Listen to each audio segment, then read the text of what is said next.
Imagine standing under a vast outback sky where the stars seem close enough to touch and the air hums with stories older than time itself. For tens of thousands of years, Aboriginal cultures have passed down intricate legends, tales of celestial beings who descended from the heavens, of star maps etched into songlines, and of journeys that defy the boundaries of earth and sky. These aren't just myths, they're fragments of a deeper mystery, one that whispers of ancient knowledge far beyond what we've been taught. What if these oral traditions hold clues to humanity's earliest encounters with the cosmos? What if the secret space programs we associate with modern governments have roots stretching back millennia? There's a thread woven through these stories, a tantalizing hint that our ancestors might have known more about the universe than we've ever realized.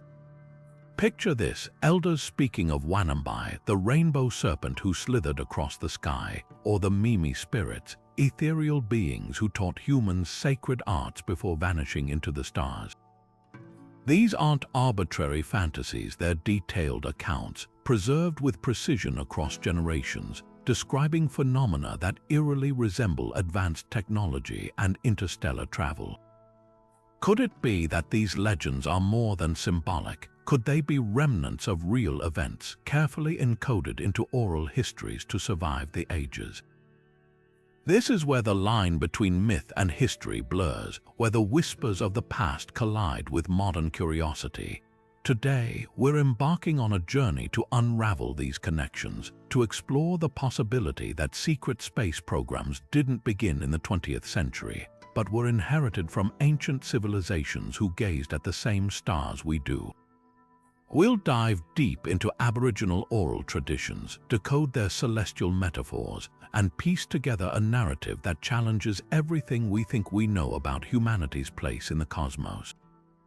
By the end of this exploration, you might just find yourself looking up at the night sky with new eyes, wondering what other secrets are hidden in the stories we've yet to fully understand. The truth is out there, and it's been waiting patiently in the voices of the oldest living culture on Earth. To the Aboriginal peoples, the sky was never just an empty expanse. It was a living, breathing world, as real and vital as the earth beneath their feet. This wasn't mere poetry, it was a profound understanding woven into every aspect of their culture. The night sky served as a map, a calendar, and a sacred text. Its constellations not just patterns of light but ancestors, spirits, and divine lawgivers who watched over the land. Take the emu in the sky, a dark nebula stretching across the Milky Way. To the Kamilaroi people, its shifting shape marked the seasons, signaling when to gather eggs or when the emus were mating. But this was more than practical astronomy. It was a dialogue between heaven and earth, a reminder that the celestial and terrestrial were inseparable.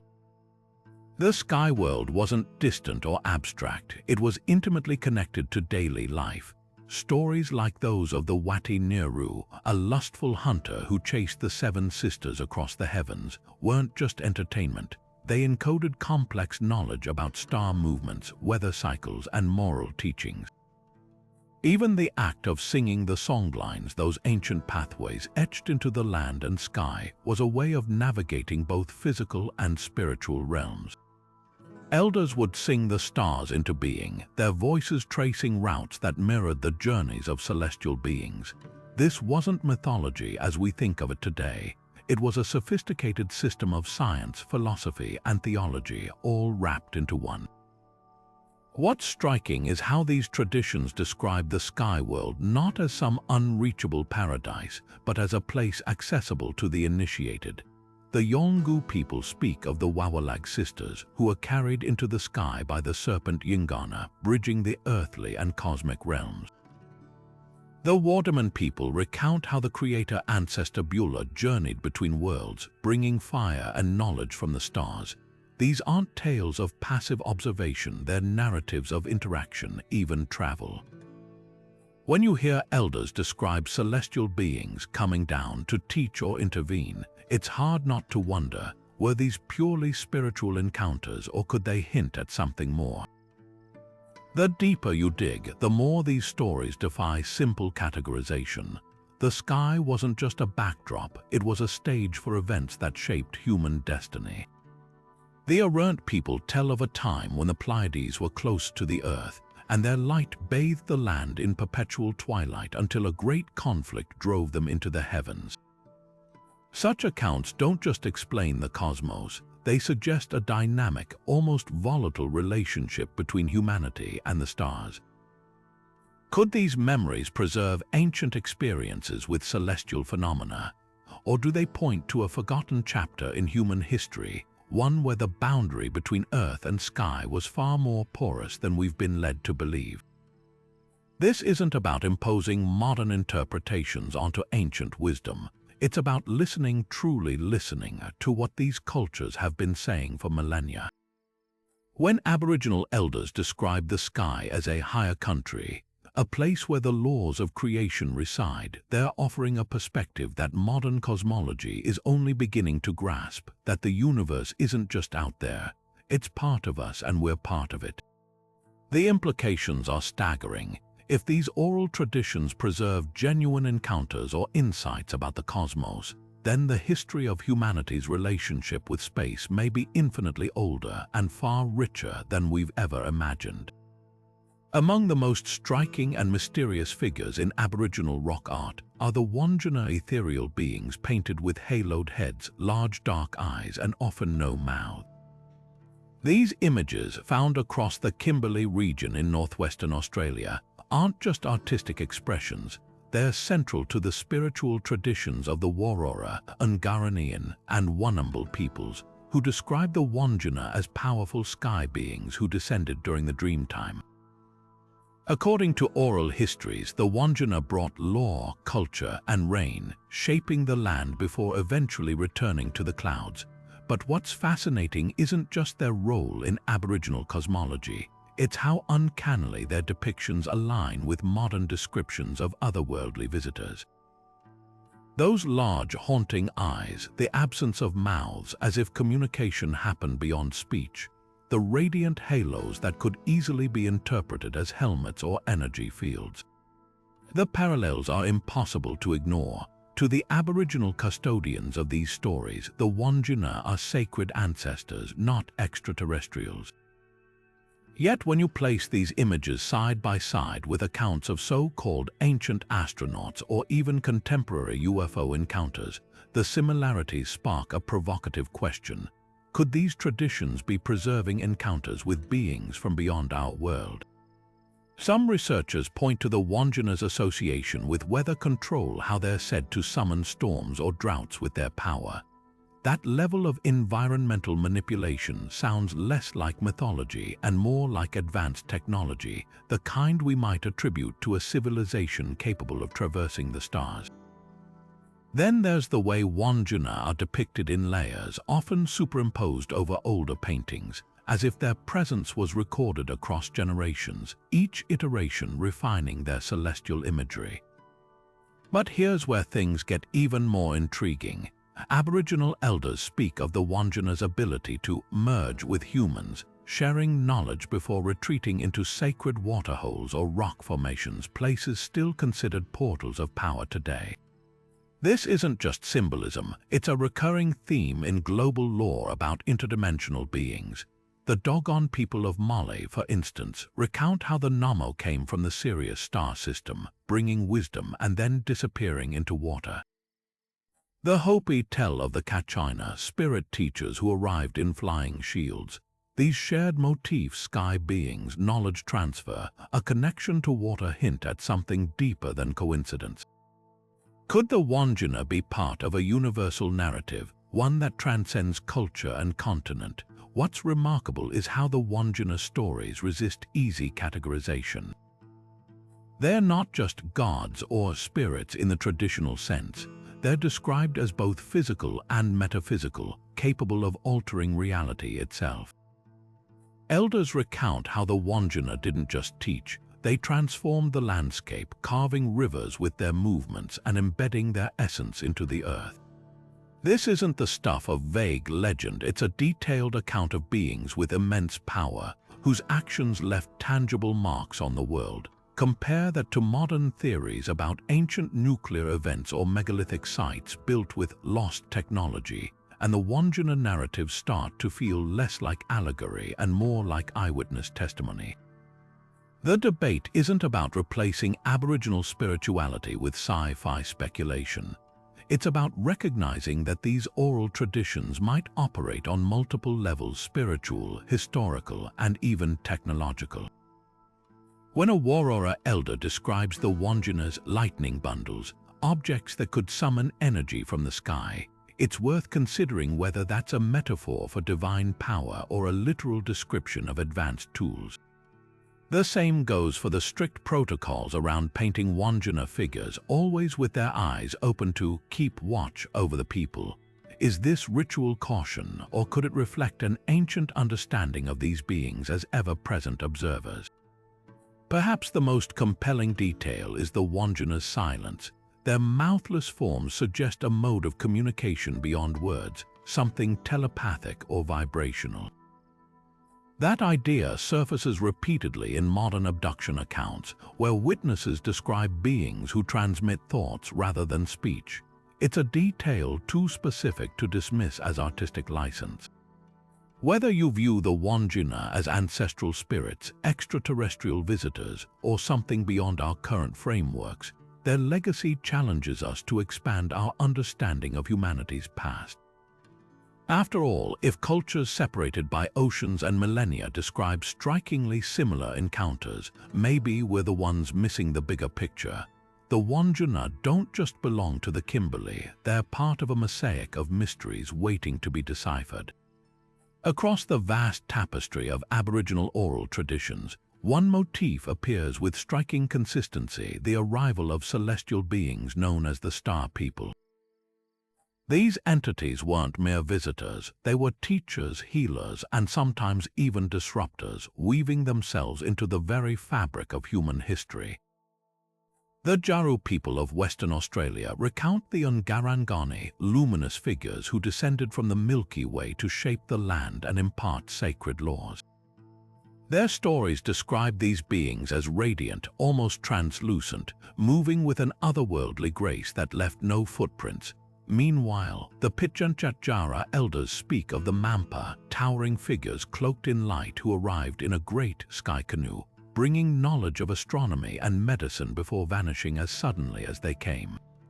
What binds these accounts together isn't just the theme of celestial intervention, it's the specificity.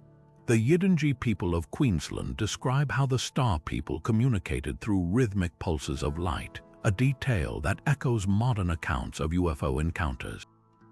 The Wardaman people, custodians of some of the oldest astronomical knowledge on Earth, tell of the Utjungan, beings who rode the lightning to reach the ground, leaving behind crystalline artifacts that hummed with energy.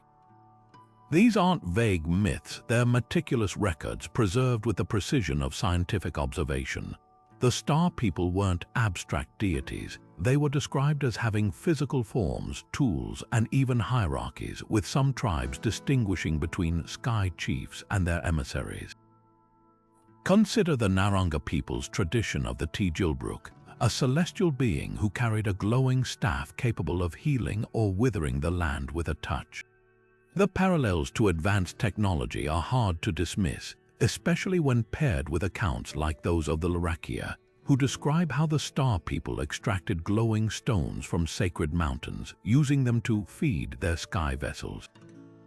These narratives don't just mirror modern sci-fi tropes, they predate them by millennia, raising the provocative possibility that our ancestors weren't imagining these encounters but documenting them.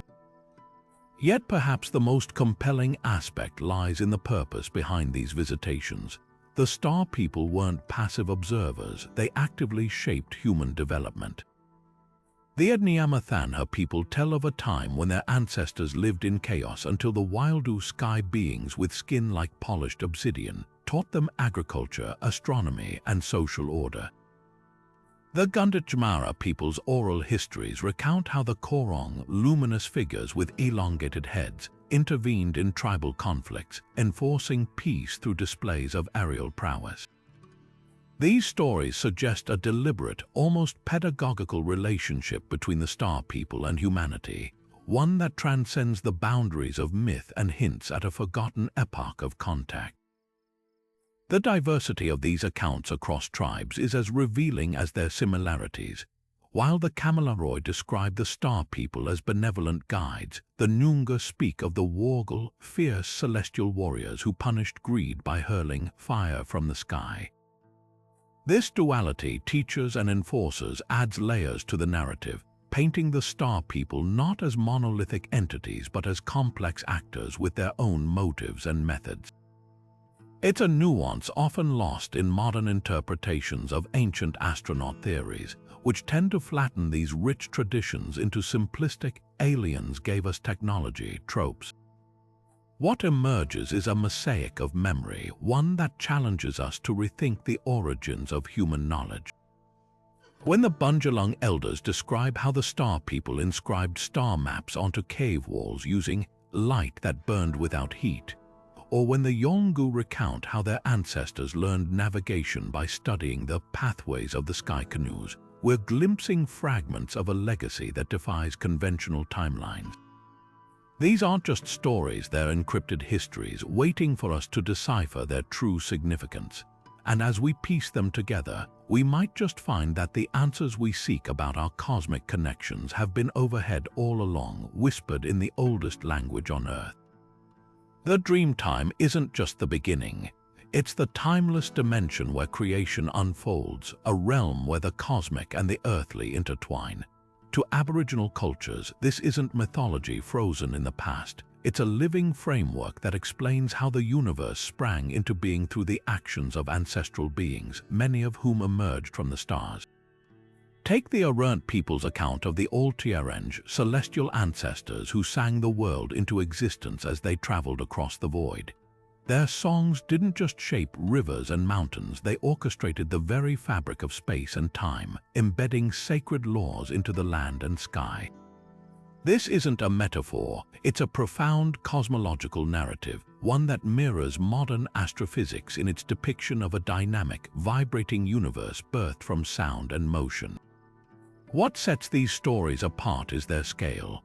The Yolngu speak of Baralku, the island of the dead in the sky, where the first spirits ignited the Milky Way's glow by casting embers into the darkness.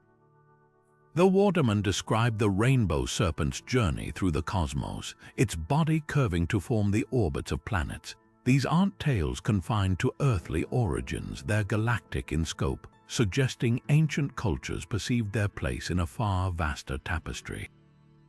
Even the concept of dreaming itself transcends linear time, encompassing parallel dimensions where ancestors continue to shape reality.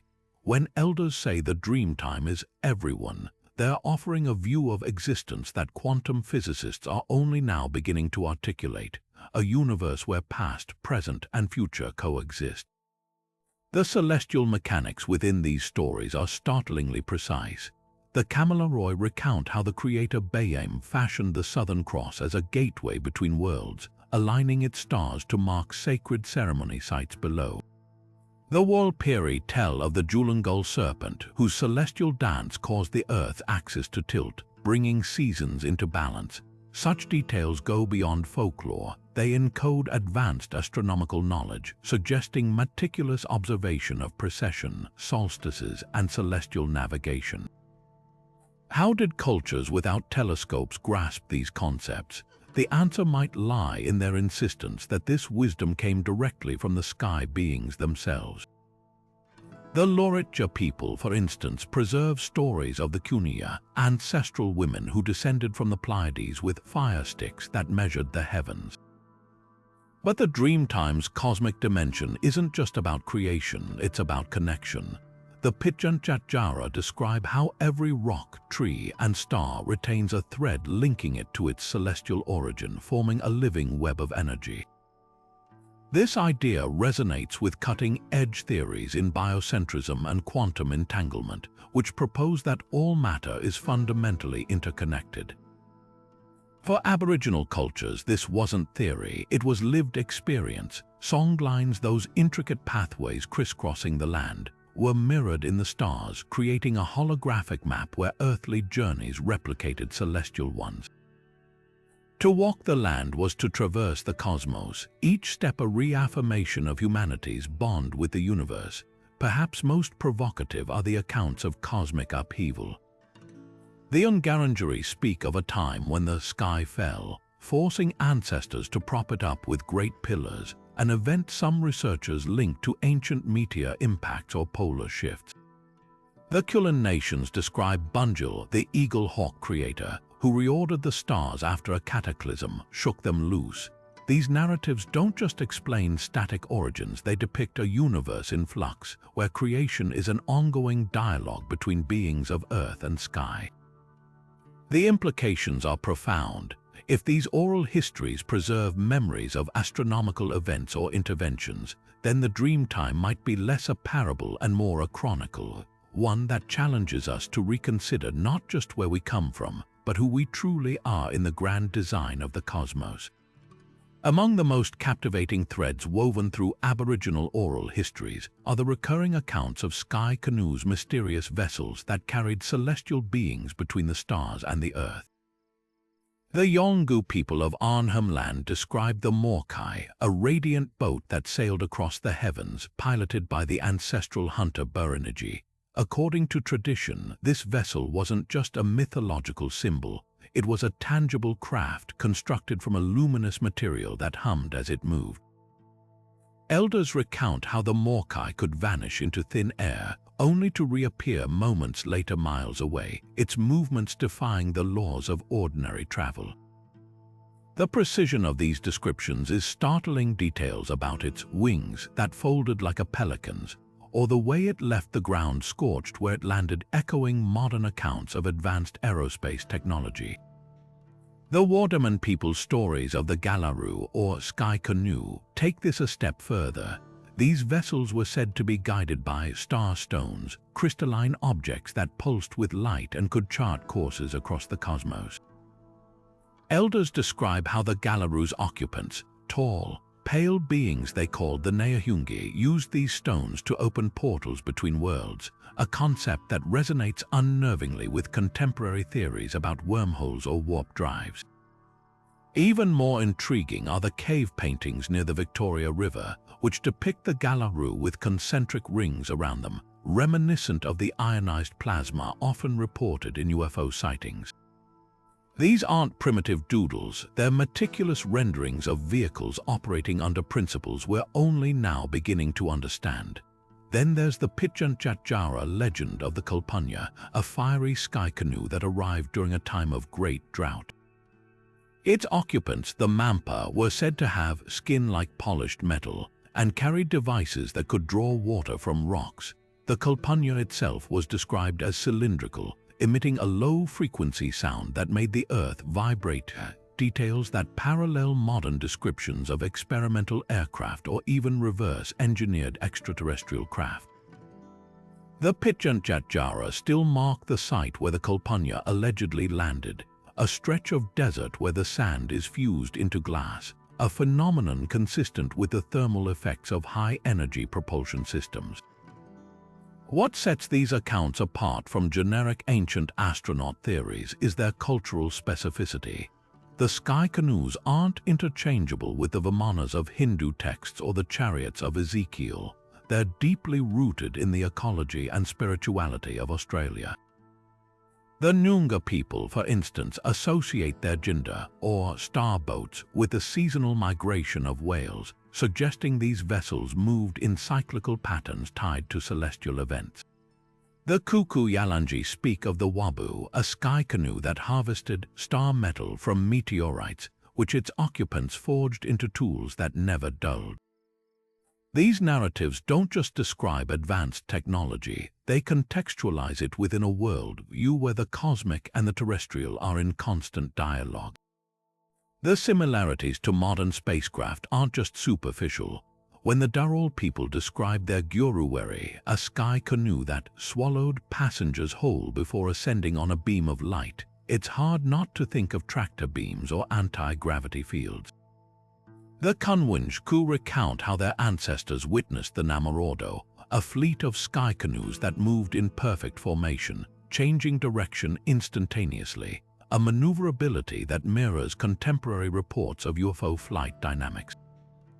Even the cautionary tales align. Multiple tribes warn that touching a sky canoe's exterior would cause severe burns, a detail that aligns with documented cases of radiation exposure near alleged UFO landing sites.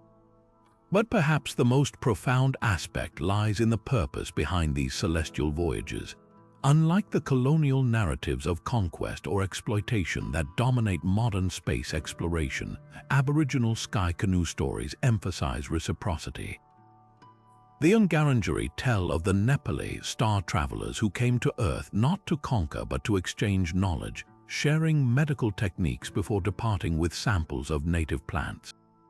The Edniamathan recount how the sky canoe's occupants intervened to stop tribal wars, acting as arbitrators rather than overlords. This ethical dimension challenges the assumption that advanced civilizations would inevitably be predatory, offering an alternative vision of interstellar contact, one rooted in mutual respect and cosmic kinship. The implications are as vast as the night sky itself. If these oral traditions preserve genuine encounters with advanced aerial phenomena, then the history of human interaction with non-human intelligence may be far richer and far more nuanced than we've dared to imagine. The sky canoes of Aboriginal lore aren't just relics of a bygone era. They're timeless reminders that the universe has always been a place of wonder, connection, and infinite possibility. And as we strain to hear the whispers of the stars today, perhaps we're finally learning to listen the way our ancestors did, not with skepticism, but with the quiet certainty that we've been part of this cosmic story all along. To the Kamilaroi and Wiradjuri peoples, the emu in the sky isn't just a constellation, it's a celestial teacher. Its dark silhouette woven into the fabric of the Milky Way with lessons written in starlight. Unlike Western constellations that connect bright dots to form shapes, this Aboriginal asterism is defined by the absence of light, tracing the emu's form through the dust lanes and cosmic voids between stars. From head to tail, it spans nearly the length of the galactic plane, its shape shifting with the seasons like a cosmic clock. When its neck arches high in April, it signals the time to collect emu eggs, a practice embedded in ceremony for millennia. By October, as the bird's form stretches horizontally, it warns of nesting season, urging respect and restraint. This isn't mere stargazing. It's an intricate dialogue between Earth and cosmos, where the heavens guide survival with precision modern calendars struggle to match. But the emu's significance runs deeper than a seasonal almanac. In Yuin Nation traditions, the celestial emu is linked to the creator spirit Bayam, who cast its image into the sky as a moral compass. Stories tell how the emu's posture reflects the consequences of greed. When hunters took more eggs than needed, the emu in the sky would appear to flee, a celestial rebuke against imbalance. This intertwining of astronomy and ethics reveals a world view where the cosmos isn't just observed but actively participates in human affairs. The dark patches forming the emu's body, known scientifically as the Coalsack Nebula and the Great Rift, were seen as portals where ancestral spirits moved between worlds. To follow the emu's path was to walk a sacred road, one that connected daily life to the grand mysteries of creation. Perhaps most striking are the emu's ties to earthly monuments. Near Sydney, a millennia-old rock engraving of an emu aligns perfectly with the constellation's position during the autumn equinox, its stone curves mirroring the celestial bird's posture. At Wurdi Yuang in Victoria, an ancient stone arrangement maps not just the emu's journey but the solstices and eclipses, a testament to how deeply this dark constellation anchored Aboriginal understanding of time and space. These aren't coincidences, they're evidence of a sophisticated astronomical tradition that used the emu as a foundational reference point, much like modern navigators rely on Polaris. Theories about the emu's potential cosmic connections take on new weight when examining its role in songlines, the navigational routes etched into the land and sky. Certain songlines trace the same contours as the emu's form, suggesting these terrestrial paths may have doubled as star maps for initiates. Some elders describe the emu as a gatekeeper, its position marking entry points to higher dimensions in Dreamtime lore. When contemporary astronomers discovered that the Coalsack Nebula is a stellar nursery, a place where new stars are born, the parallel to Aboriginal stories of the emu as a life-giver feels less like myth and more like intuitive science. What modern skywatchers might dismiss as interstellar dust, Aboriginal cultures recognized as a living entity with agency and wisdom.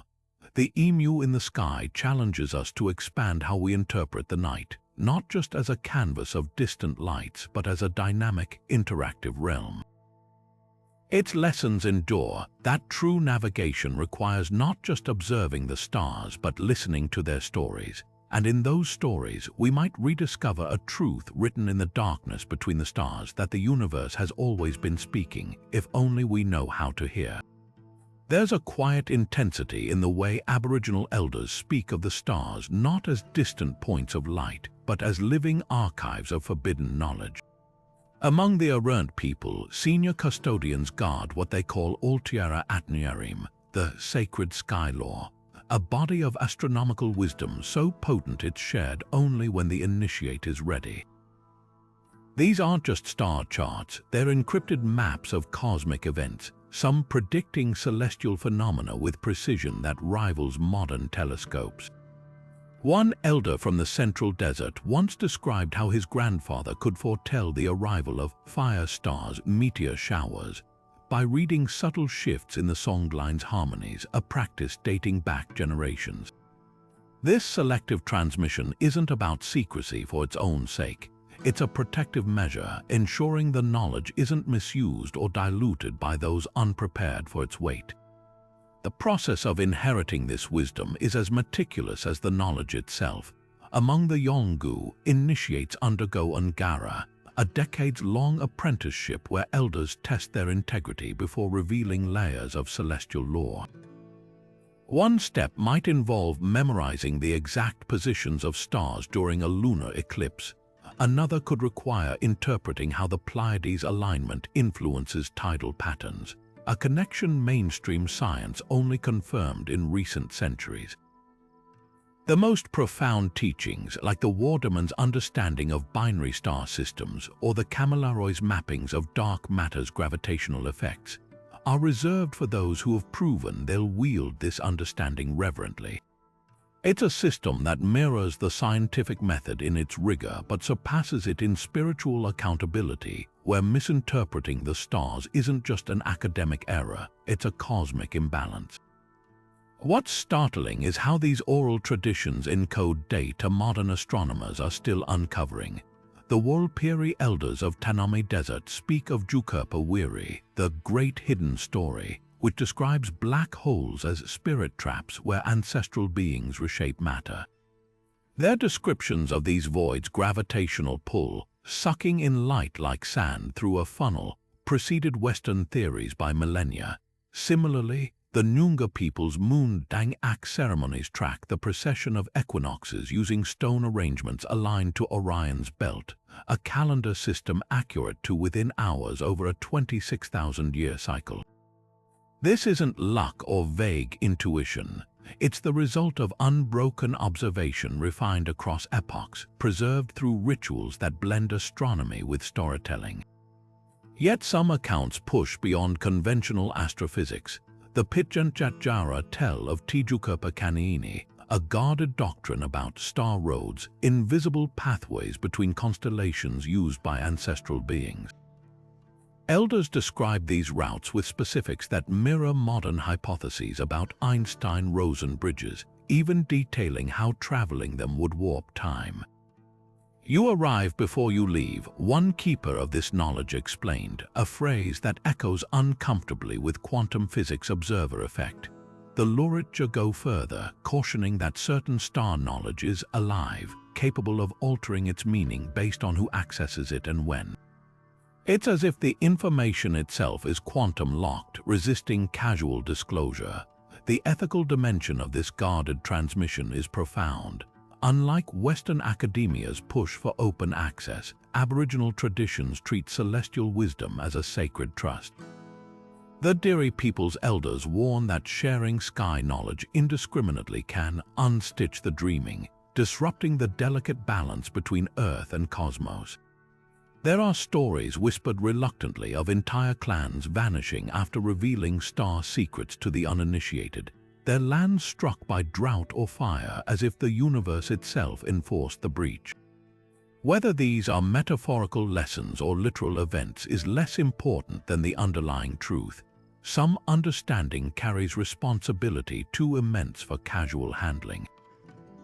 The elders aren't hoarding knowledge, they're stewarding it, ensuring each generation earns the right to add its chapter to humanity's oldest conversation with the stars. Carved into stone and whispered in song, the star maps of Aboriginal cultures aren't just diagrams of the night sky, they're multidimensional guides, blending astronomy with geography, spirituality, and maybe even something more. Take the Wurdi Yuang stone arrangement in Victoria, an egg-shaped ring of boulders that aligns with the solstices and equinoxes with eerie precision. But here's what's astonishing. Some researchers suggest the stones also map the positions of stars like Vega and Altair from over 10,000 years ago, a time when human cultures were supposedly just beginning to grasp basic agriculture. How did the local Watarung people encode stellar data so accurately without written records or optical tools? The answer might lie in the songlines, those intricate oral maps where every landmark, every star, and every turn in the melody corresponds to a physical or celestial location. Elders could walk for hundreds of miles, guided solely by the stars' reflections in the land, suggesting a geospatial intelligence far beyond mere wayfinding. Then there's the mystery of the Juliri rock art in Arnhem Land, where panels of painted stars mirror the patterns of Orion and the Pleiades, but with additional, unidentified celestial bodies. Some researchers argue these extra stars could represent supernova witnessed by ancient observers, events modern telescopes later confirmed through remnants like the Vela pulsar. The Gunditjmara people's carved emu eggs tell a similar story. When held at certain angles under moonlight, their etched lines reveal star clusters critical to seasonal ceremonies. These aren't random doodles, they're calibrated instruments designed to track celestial movements with a sophistication that challenges conventional timelines of scientific development. The sophistication extends to how these maps were used. The Yolngu people's Star Mozi story describes a constellation, now identified by astronomers as part of Scorpius, that marks the arrival of monsoon winds. But the narrative goes deeper. It encodes the star's heliacal rising, the precise day it reappears after being hidden by the sun's glare. This level of detail implies systematic observation over generations, a celestial almanac refined through millennia. Similarly, the Borong people's star lore includes a star named Nilone, later identified by astronomers as Alpha Lyrae, which they associated with the Mallee fowl's nesting cycle. The correlation is uncanny. Alpha Lyrae's brightness peaks exactly when the bird's eggs hatch, a link modern ecology only recently established. What's provocative is how these systems blur the line between myth and science. The Wardaman people's star maps, passed down by elders like Bill Yidamju don't just plot stars, they describe their relationships. Sirius isn't a solitary point of light, but the head of the cosmic snake, connected to other stars by invisible energy lines Wardaman call lodges. When astrophysicists mapped these connections, they found they matched interstellar dust lanes and magnetic fields, phenomena invisible to the naked eye. This raises a haunting question. Were these details preserved through ancestral memory of a time when humans perceived the cosmos differently? Or could these traditions stem from an advanced understanding now lost to history? The most tantalizing clues lie in the exceptions, the wrong stars on ancient maps. In the Kimberley, rock art depicts the Southern Cross with a fifth star, long dismissed as artistic license until astronomers discovered Epsilon Crucis, a variable star that would have been visible 12,000 years ago. Likewise, the Ungaranjeri people's stories describe a fallen star near the Coalsack Nebula, a dark spot in the Milky Way. In 2013, astronomers found a black hole there, its gravity distorting starlight exactly as oral traditions described. Coincidence, maybe, but when multiple cultures independently record celestial phenomena with precision that defies their supposed technological limits, it's worth considering whether we've underestimated the depth of their cosmic dialogue. Perhaps the most humbling realization is how these maps function as living libraries. The Kaurna people's Tyndale maps etched onto kangaroo hides don't just show static stars, they animate them, with stretched hides simulating the precession of equinoxes over centuries. It's a four-dimensional model encoding time itself into its design. Similarly, the Tiwi people's Jilamara designs, when viewed under specific lunar phases, reveal navigation routes tied to star cycles. This isn't primitive astronomy, it's a dynamic science, one that treats knowledge not as fixed data but as an evolving conversation between Earth and sky. The implications ripple beyond history.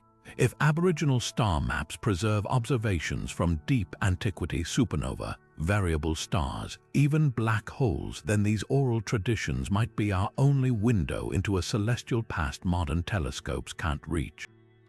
They challenge the assumption that advanced astronomy requires telescopes or mathematics, suggesting instead that the most powerful tool might be sustained, generational attention, the kind woven into the very fabric of Aboriginal culture. In a world obsessed with recording everything and understanding little, these star maps whisper an alternative. That true knowledge isn't just observed but lived, a dance of memory and sky spanning countless generations. And somewhere in that dance, there might be answers to questions we're only beginning to ask. In the vast, open landscapes of Australia, where the horizon stretches uninterrupted for miles, modern Aboriginal communities continue reporting encounters with aerial phenomena that defy conventional explanation, sightings that eerily echo the ancient sky canoe legends passed down through generations. Just outside Alice Springs in 2012, a group of errant elders witnessed a cluster of pulsating lights maneuvering in formation above the MacDonnell Ranges, performing abrupt 90-degree turns before vanishing. Elders described the objects as sky canoes without sails, using the same term their ancestors applied to the celestial crafts of the Dreamtime. What struck researchers wasn't just the sighting itself, but how the witnesses contextualized it, not as something foreign, but as a reappearance of the same phenomena documented in their rock art for millennia. Further north, in Arnhem Land, Yolngu fishermen documented a silver disk hovering over Blue Mud Bay in 2017, its surface etched with symbols resembling the clan markings used in ceremonial body paint. Community leaders later revealed these designs matched those said to adorn the hull of the Morkai, the ancestral sky vessel from their oral histories. Unlike Western UFO accounts that often frame encounters as alarming or disruptive, these testimonies carried a tone of recognition, even expectation, as if the phenomena were fulfilling an ancient promise of return. The pattern extends beyond recent decades. Missionary journals from the 1880s record Noongar people in Western Australia describing spirit lights that would guide lost travelers at night, appearing and disappearing like will-o'-the-wisps. These accounts specify that the lights moved with purpose, sometimes arranging themselves into the shapes of ancestral totem animals, a detail that parallels modern reports of orbs forming geometric patterns. Perhaps most compelling are the 1954 reports from the Pitjantjatjara lands, where an entire community observed a cigar-shaped object discharging smaller spheres near Uluru months before similar sightings made global headlines during the Washington, D.C. UFO flap. What unites these accounts is their seamless integration with pre-existing cosmology. When Wardaman Elder Bill Harney described seeing a starboat near Victoria River in 1998, he didn't speak of aliens or government conspiracies. He spoke of the Nayahungi, the celestial beings from his people's creation stories. His description of the craft's singing, propulsion-matched century-old rock art depictions of Galaroo sky canoes emitting musical vibrations. This continuity suggests Aboriginal communities may possess a cultural framework for processing anomalous aerial phenomena that Western science still struggles to categorize. The differentiation from mainstream ufology is striking. Where conventional reports often fixate on technological details or potential threats, Aboriginal testimonies consistently emphasize communication and reciprocity. In 2020, Matu Rangers in the Gibson Desert documented a luminous object that projected holographic images of local flora and fauna onto the ground, an event elders interpreted as the celestial beings, showing they remember the land. Similarly, a 2015 encounter near the Kimberley involved a witnessed telepathic exchange, with the aerial entity transmitting knowledge about sacred water sources in a language the witness initially didn't understand, but later found mirrored in archival recordings of Wandjina chants. Perhaps the most profound implication lies in the geographical consistency of these sightings. Hotspots like the Nullarbor Plain and Gulf Country overlap precisely with regions rich in sky canoe rock art and dreaming sites associated with celestial ancestors. This isn't random distribution, it's a pattern suggesting either that certain landscapes attract these phenomena, or more intriguingly, that Aboriginal oral histories preserve precise locational data about where interactions occur across vast stretches of time.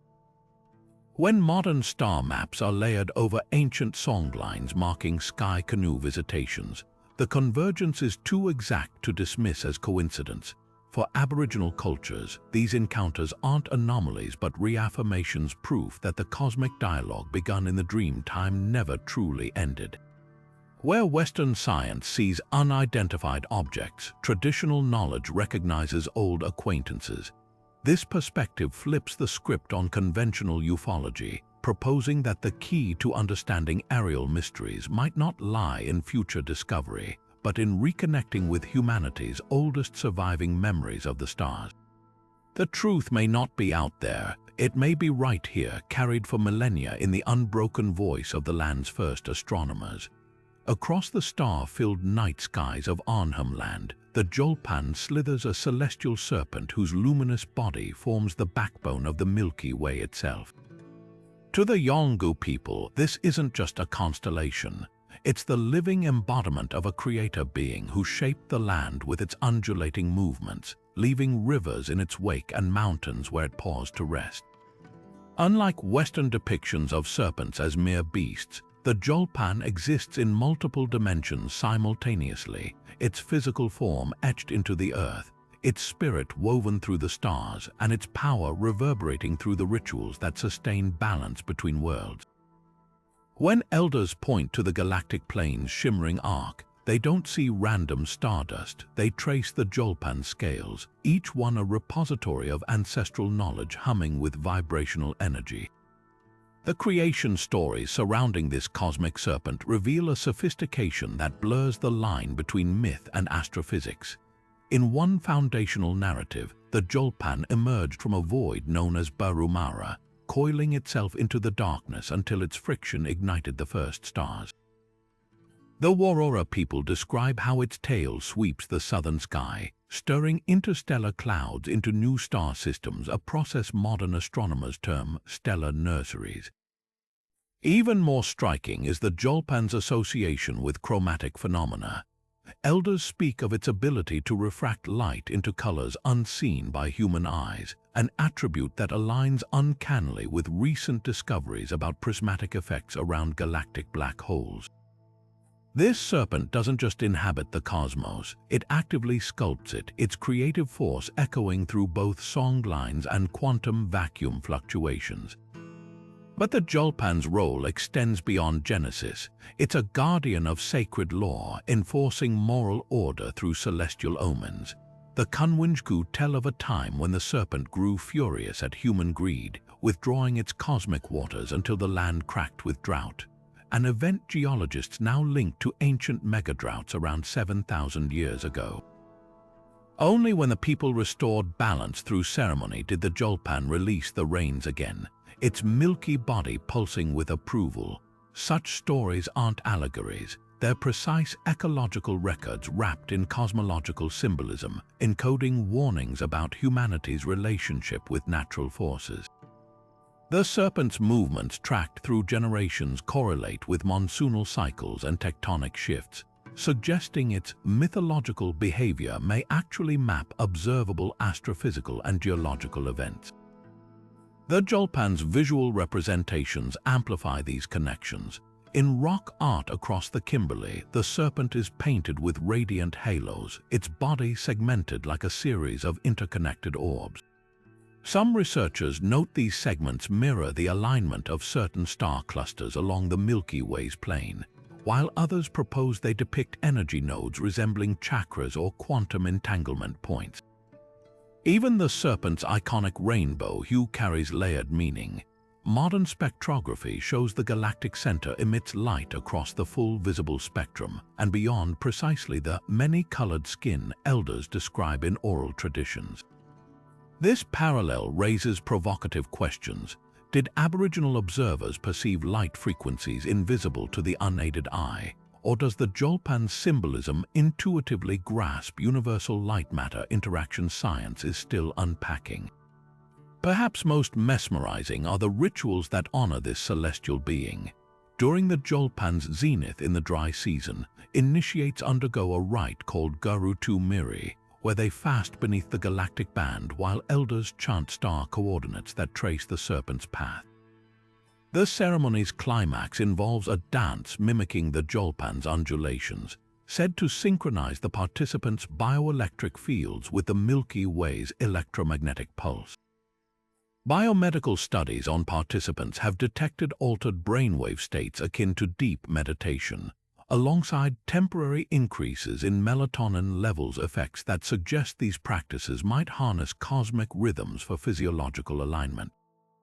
It's a fusion of astronomy, neurology, and spirituality modern science is only beginning to comprehend. The Julpan's legacy challenges us to reconsider the nature of myth itself.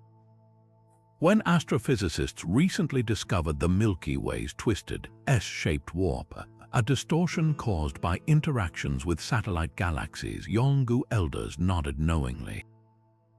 They'd long described the Julpan as the Twisted One, its body contorted by battles with dark celestial forces.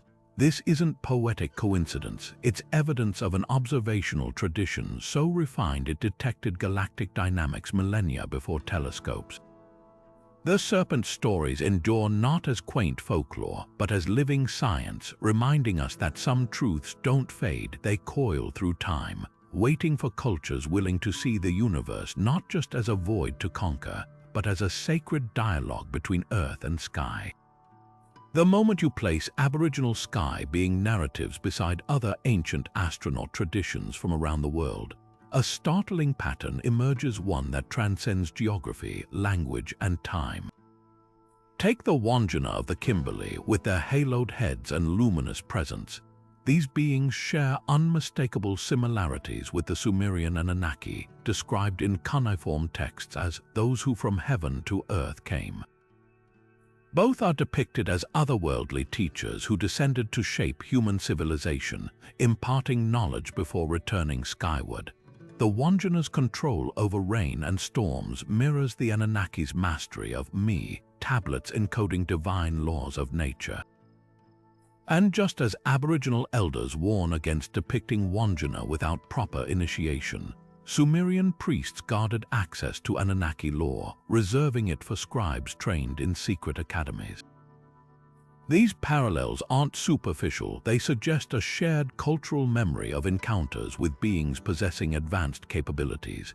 Now consider the sky canoes of Arnhem Land alongside India's Vimanas, the flying chariots detailed in Sanskrit epics like the Mahabharata. Both are described as radiant vessels capable of vanishing and reappearing instantaneously. The Yolngu speak of the Morkai's wings folding like a pelican's, while ancient Hindu texts describe the Vimana Shakuna with mechanical wings that adjust mid-flight. Even the propulsion systems align.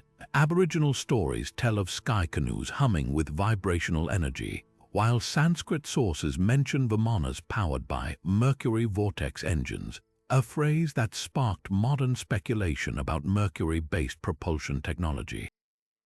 The convergence is too precise to dismiss as imaginative coincidence. The similarities extend to the Americas, where the Hopi speak of the Kachina, celestial beings who arrived in glowing shields to teach agriculture and astronomy. Like the Wandjina, Kachina figures are depicted with enlarged heads and eyes, and their departure is said to have left behind ceremonial masks imbued with sacred power, echoing Aboriginal traditions where sky beings embed their essence in the land. Over in West Africa, the Dogon people's Nomo amphibious star visitors from Sirius parallel the Yolngu's Wawalag sisters who were carried into the sky by a serpent. Both groups preserved astronomical knowledge that baffled modern scientists: the Dogon's precise understanding of Sirius B's elliptical orbit, and the Wardaman's awareness of binary star systems centuries before telescopes confirmed them. What binds these traditions isn't just imagery but underlying themes of intervention. The Babylonian Apkallu, fish-headed sages who emerged from the sea to teach humanity, mirror the Mimi spirits of Arnhem Land, who descended from the stars to share hunting techniques before retreating into rock formations. Both groups are described as fragile yet immensely wise, needing water to survive, a detail that recurs in Aboriginal stories of sky beings retreating to sacred pools. Even the biblical Nephilim, giants who walked the earth, find counterparts in the Noongar's Wargle, towering celestial enforcers who wielded fiery weapons. The consistency raises an unavoidable question. Why would cultures separated by oceans and millennia describe such specific, overlapping experiences unless they were rooted in shared phenomena? The implications ripple far beyond mythology. If these narratives preserve fragmented accounts of real events, they challenge the linear timeline of human progress. Aboriginal oral histories, like those of the Sumerians or Dogon, suggest that advanced knowledge, astronomy, engineering, ecology, wasn't gradually discovered but imparted during pivotal encounters. The Arundt's description of the Pleiades once being closer to Earth finds eerie resonance in Greek myths, where the same star cluster was said to hover low before being driven upward. These aren't isolated motifs, they're pieces of a puzzle scattered across ancient civilizations, each holding fragments of a larger truth about humanity's relationship with the cosmos. Skeptics argue these parallels stem from universal archetypes, the human mind projecting familiar shapes onto the unknown, yet the details defy psychology. How do cultures with no contact independently describe beings with elongated heads or vessels that leave glass like landing marks? Why do so many traditions pinpoint Sirius or the Pleiades as points of origin? The answer may lie not in collective imagination but in collective experience, a series of contact events preserved through oral histories that modern scholarship is only beginning to decode. Rather than reducing these traditions to mere ancient astronaut tropes, the deeper lesson is about epistemology, how knowledge is preserved across generations. Aboriginal cultures offer something rare, an unbroken lineage of celestial storytelling, free from the distortions of written dogma. When a Wardaman elder points to Orion and recounts how the creator ancestor Beulah embedded fire in its belt stars, he's delivering the same message a Babylonian astronomer carved into clay tablets 4,000 years ago.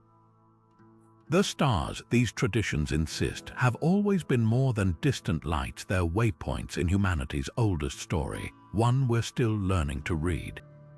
Deep in the sandstone cliffs of the Kimberley region, a set of enigmatic cave paintings known as the Bradshaw figures has puzzled researchers for decades. These intricate, elongated human forms, painted in ochre and mulberry hues, depict beings with halos, flowing tassels, and what appear to be handheld implements, some resembling tools or devices unlike any traditional Aboriginal artifacts. Local Ungaranian elders refer to them as Gwion Gwion, asserting they were left by the ones who came before, a race of advanced beings who shared knowledge before vanishing into the land itself. What makes these figures so provocative isn't just their artistry, it's their eerie resemblance to modern depictions of astronauts or high-tech suits.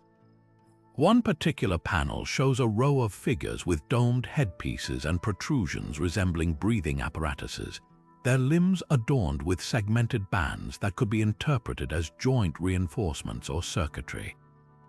Then there's the mystery of the Gympie Pyramid near Queensland, a terraced stone structure dismissed by mainstream archaeology as a 19th century settler construction, despite local Kabai oral histories describing it as Daki Yaka, the stone house of the Star people. Geologists who have examined its weathered basalt blocks argue the lichen growth patterns suggest an age far older than 2 centuries, while the structure's alignment with solstices mirrors astronomical precision found in ancient sites worldwide. Nearby, strange metallic artifacts have been unearthed, one a corroded bell-shaped object with hieroglyph-like markings, another a twisted rod of nearly pure aluminum, a metal that doesn't occur naturally and requires advanced smelting techniques. The I maintain these relics are remnants of Mari, celestial crafts described in Dreamtime stories as vehicles that melted into the earth after their occupants departed. Further south, in the granite-strewn landscape of the Grampians, the Bunjil's shelter rock art depicts a winged being surrounded by radiating lines and clusters of dots, a motif some researchers interpret as a stylized representation of propulsion or energy fields. Watarung elders clarify that Bunjil, the creator spirit, didn't merely fly. He rode the whirlwind, a phrase that takes on new resonance when compared to modern descriptions of electrogravitic propulsion. Nearby caves contain even more baffling imagery, concentric circles connected by straight lines resembling circuit diagrams or schematics, alongside humanoid figures with elongated craniums holding objects that defy categorization. Archaeoastronomers note that these panels align with celestial events during the winter solstice. Shafts of sunlight illuminate specific symbols, suggesting they might encode astronomical data or even technical instructions. But perhaps the most compelling anomalies lie in the Nullarbor Plains' vast limestone caverns, where explorers have discovered metallic nodules embedded in walls at depths suggesting they formed under conditions that shouldn't exist in natural geology. These spheres, composed of tungsten and nickel-iron alloys, bear microscopic grooves arranged in geometric patterns, traits inconsistent with meteoric origins. Local Murning legends describe them as Tijukurpa Tijuta, dreaming stones, said to hum during certain lunar phases and contain the voices of the sky ancestors. Even more perplexing are the acoustic properties of the caves themselves. Specific chambers amplify and resonate at frequencies matching the Schumann resonance, the Earth's natural electromagnetic pulse, raising questions about whether these spaces were engineered as vibrational conduits or communication nodes. The common thread in these anomalies isn't just their strangeness, it's how persistently they intersect with Aboriginal oral traditions. Where Western science sees inexplicable artifacts, Indigenous knowledge often provides context. The Marara of Arnhem Land feather light stone tools that elders say were grown, not carved, or the Wilgie ochre mines where vibrant pigments were extracted using methods later rediscovered by modern metallurgists. This convergence suggests that Australia's archaeological enigmas aren't random outliers, they're fragments of a narrative that science is only beginning to decipher, one where the boundary between ancient myth and lost technology blurs beyond recognition. The implications ripple outward. If these artifacts and sites are indeed remnants of advanced ancient or extraterrestrial activity, they challenge the isolationist narrative of Aboriginal Australia. Instead, they paint a picture of a continent deeply connected to a global tapestry of high antiquity, where knowledge flowed as freely as the songlines that cross its deserts. The truth may not lie in choosing between archaeology and oral tradition, but in listening to how they speak to each other across millennia in the language of stones and stars. Hidden among the rugged cliffs of Australia's Kimberley region, the Bradshaw figures, or Gwion as the Ungaranian people call them, defy easy explanation. These enigmatic paintings, some dating back over 20,000 years, depict slender, graceful beings with elongated limbs, elaborate headdresses, and flowing adornments that seem to ripple with movement. But what's truly arresting are the details that don't fit any known Aboriginal cultural motifs. Figures suspended mid-air as if weightless, others holding objects resembling tools or devices with no clear terrestrial counterpart, and some even surrounded by radiating lines reminiscent of energy fields or beams of light. The traditional custodians of this land insist these aren't human ancestors, but the ones who came before entities who arrived with knowledge so profound it was woven into the very fabric of their stories before vanishing as mysteriously as they appeared. The controversy surrounding these paintings hinges on their stark contrast to other indigenous rock art. While most Aboriginal depictions focus on earthly life, animals, hunters, ceremonies, the Bradshaw figures feel otherworldly. Their exaggerated proportions and dynamic poses suggest motion beyond human capability, almost as if capturing beings mid-flight or mid-transformation. Some panels show figures with tapered, almost inhuman fingers, while others wear what appear to be form-fitting suits or harnesses, complete with protrusions that could be interpreted as breathing apparatuses or technological attachments. One particularly striking depiction, known as the sash figure, shows a being adorned with tassels that seem to defy gravity, floating around the body in a way that echoes modern descriptions of zero-gravity environments. Archaeologists are divided. Mainstream scholars argue these are stylized representations of ceremonial dancers or spirit beings, pointing to the abstract nature of all ancient art.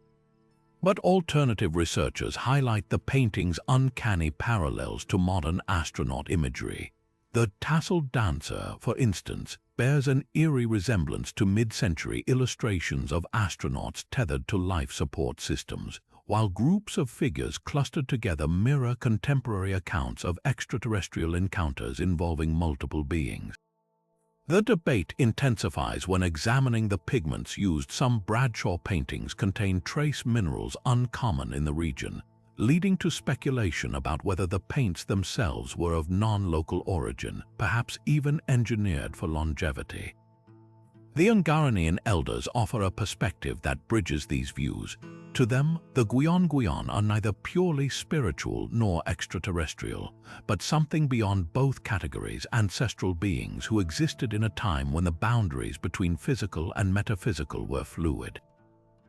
They describe these figures as star teachers who emerged from the Milky Way to impart wisdom about astronomy, medicine, and land stewardship before retreating into the rock itself. This duality, cosmic yet earthly, resonates with other global traditions, from the Dogon's Nomo to the Hopi Kachinas, suggesting a shared archetype of enlightened visitors who blurred the line between myth and memory. Perhaps the most tantalizing clue lies in the painting's preservation. Unlike other rock art that fades over millennia, many Bradshaw figures remain vibrant, their pigments seemingly impervious to erosion. Elders attribute this to the Marara technique, a lost method of mixing ochre with plant resins and, according to some accounts, star dust carried by the beings themselves. Modern analysis has yet to fully explain the chemical composition, leaving open the possibility that these paintings were created with materials or knowledge outside conventional understanding.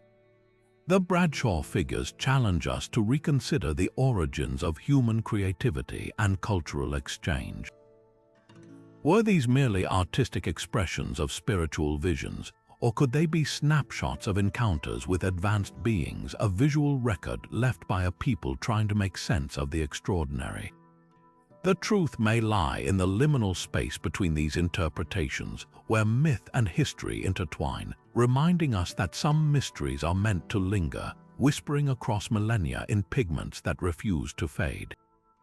Under the vast Australian night sky, Aboriginal rituals unfold like sacred conversations with the cosmos, ceremonies designed not just to honor the stars, but to actively engage with them. The Yurracolla ceremony of the Yolngu people, for instance, begins with a rhythmic clap of clapsticks, each beat calibrated to mirror the pulsations of specific stars in the Orion constellation. Elders chant in a language said to be taught by the Wawalag sisters, celestial beings whose journey across the Milky Way is reenacted through intricate dance steps that map stellar pathways. These movements aren't arbitrary, they're precise, their angles and turns aligning with the rising and setting of key stars, turning the dancers into living constellations. The goal is profound, to synchronize human energy with celestial rhythms, creating a bridge between earth and sky. Central to these rituals are the Tijoringa, sacred objects carved from stone or wood, often inscribed with star maps or ancestral markings. When activated by chant, these objects are believed to emit vibrational frequencies that attract the attention of sky beings. Among the Pitjantjatjara, initiates rub Tijoringa together during the Kirkapa ceremony, producing harmonic tones that elders say mimic the Song of the Pleiades, a sound reportedly heard during visitations by the Mampa, the luminous star teachers. The ritual's climax involves placing the Tijoringa in a ring of glowing coals, where they're said to awaken and project holographic images of ancestral star maps onto the night air, visible only to those in ceremonial trance states. Songs or manichae serve as the backbone of cosmic communication. The Wardaman people's lodges' chants, for example, aren't just melodies, they're sonic maps of the Milky Way, with each note corresponding to the spectral signature of a specific star. Sung in a language of clicks and elongated vowels believed to derive from celestial speech, these chants can last for hours, their intervals shifting as the stars overhead move. Modern audio analysis reveals that the frequencies used match the resonant properties of quartz-rich rock formations nearby, suggesting the ceremonies may harness Earth's natural acoustics to amplify their reach skyward. Dance transforms the body into a conduit for celestial energy. The Jungyuan of Arnhem Land features dancers adorned with feathered headdresses that replicate the radiant halos of the Wandjina. As they spiral in concentric circles, their footwork traces the orbits of planets, while their outstretched arms channel what elders describe as star current, an invisible force that, when properly harnessed, can induce visions of the Dreamtime's cosmic origins. Participants often report a tingling sensation, as if their limbs are no longer their own, guided by an external intelligence. Biomedical studies on dancers have documented surges in theta brainwave activity, a state linked to enhanced memory and transcendent experiences, hinting at a neurological basis for these age-old practices. The tools of these rituals blur the line between material and spiritual. The Kopi mourning caps of the Central Desert, woven from human hair and infused with ochre, are more than ceremonial attire, they're considered resonant antennas. When worn during the Ilbanja ceremony, they're said to attune the wearer to the whispers of the dead in the star world, translating messages through subtle vibrations felt at the crown of the head. Similarly, the Mukuru smoking pipes used by the Kimberley's Warora elders billow smoke in precise patterns that mirror galactic spirals, a visual language used to signal readiness for contact. What emerges from these practices isn't just cultural tradition, It's a sophisticated technology of consciousness, one that treats the universe as an interconnected network waiting to be engaged. The rituals don't merely describe celestial phenomena, they interact with them, leveraging sound, movement, and sacred geometry to open channels our modern science is only beginning to fathom. When an errant elder sings a star into visibility before its astronomical rising, or when a Pintupi dancer's body becomes a compass pointing to a hidden sector of the sky, we're witnessing a science of connection that predates telescopes by millennia, a reminder that the cosmos has always been not just observed but profoundly known. For countless generations, Aboriginal cultures have viewed the Southern Cross not as a distant arrangement of stars, but as a sacred compass, a celestial clock, and a living ancestor rolled into one. Unlike Western astronomy that reduces constellations to static patterns, traditional knowledge speaks of these stars as dynamic beings with agency, their movements woven deeply into law, ceremony, and survival. To the Borong people of Victoria, the Southern Cross is Bunya, the ring-tailed possum, forever perched in the branches of the Milky Way's great tree. His seasonal shifts tell when to harvest certain foods, while the pointers Alpha and Beta Centauri are his two faithful wives tracking time's passage. This isn't just storytelling, it's a sophisticated ecological calendar, where the possum's position signals the ripening of bunya nuts with uncanny precision. The Wandjina people of the Northern Territory take this further, describing the constellation as Garabadu, the eagle hawk whose wingspan measures the solstices. Elders teach that the dark nebula at the cross's base, known scientifically as the coal sack, is the bird's nesting ground, a portal where spirits pass between worlds. Navigators would use this dark patch as a celestial landmark, its contrast against the Milky Way's glow serving as a cosmic North Star for travelers crossing trackless deserts. What modern science identifies as interstellar dust, Wandjina lore recognizes as a spiritual threshold, its shifting contours reflecting the interplay of cosmic forces. Mythologically, the Southern Cross anchors creation narratives. The Yolngu of Arnhem Land recount how the stars formed when the ancestor Baru, the crocodile, flung his cast-off scales into the sky after a great battle with the hunter Beru.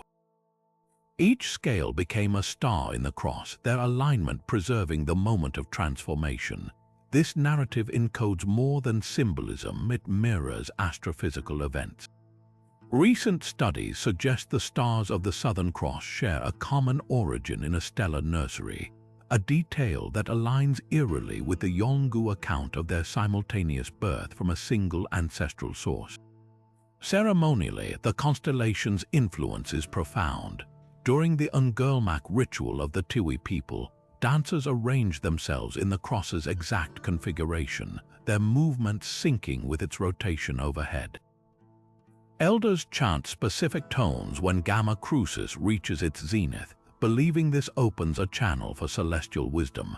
Even the materials used hold cosmic significance. The white clay painted on initiates' faces is said to contain powdered meteorite dust, linking the ritual directly to the star's substance.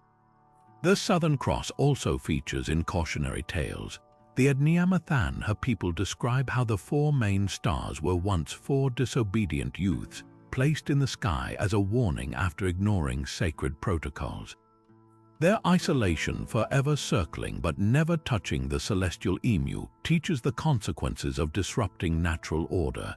This duality, practical and moral, shows how Aboriginal astronomy integrates navigation with ethics, where the stars are both guides and guardians. Perhaps most strikingly, some traditions suggest the cross wasn't always fixed in its current form. The Kamilaroi speak of a time when its stars formed a complete circle, shattered during a cosmic upheaval that tilted the Earth's axis. Modern astronomers confirm the Southern Cross has indeed changed over millennia due to proper motion, its shape slowly distorting, a fact recorded orally long before telescopes could verify it. The lessons here transcend astronomy. The Southern Cross isn't just a tool or symbol, it's a bridge between realms, a reminder that every star holds stories waiting to be read by those who know their language. As one Wandjina elder put it, the stars don't guide us because we follow them. We follow them because they're already guiding us. Beneath the sun-baked plains and mountain ranges of Australia, whispers persist of something far older and stranger than the land itself, hidden worlds lying just beneath the surface, accessible through secret doorways known only to the initiated. Aboriginal oral traditions are filled with references to subterranean realms, not as metaphorical constructs but as tangible, inhabited spaces. The Pitjantjatjara people speak of Tijukurpa Alera, the dreaming beneath, where ancestor beings retreated after shaping the earth, maintaining vast underground chambers filled with luminous crystals and pools of healing water. Elders describe these spaces with startling consistency across tribes, always accessed through caves or sacred waterholes, always guarded by serpentine spirits, and always humming with a resonant energy that modern explorers have likened to infrasound or electromagnetic frequencies. The lore of the Walpiri people takes this further, recounting how certain sky beings didn't return to the stars but instead descended into the earth, carving out labyrinthine cities where they continued to interact with select human initiates. One particular story describes Yorampi, a network of tunnels beneath the Tanami Desert where tall, pale beings known as the Nyari stored sky stones, objects said to glow with their own light and float when activated by ceremonial song.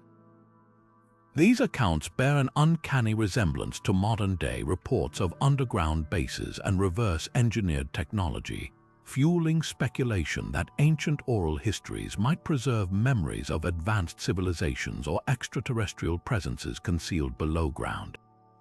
Then there's the legend of Uluru's Hollow Heart.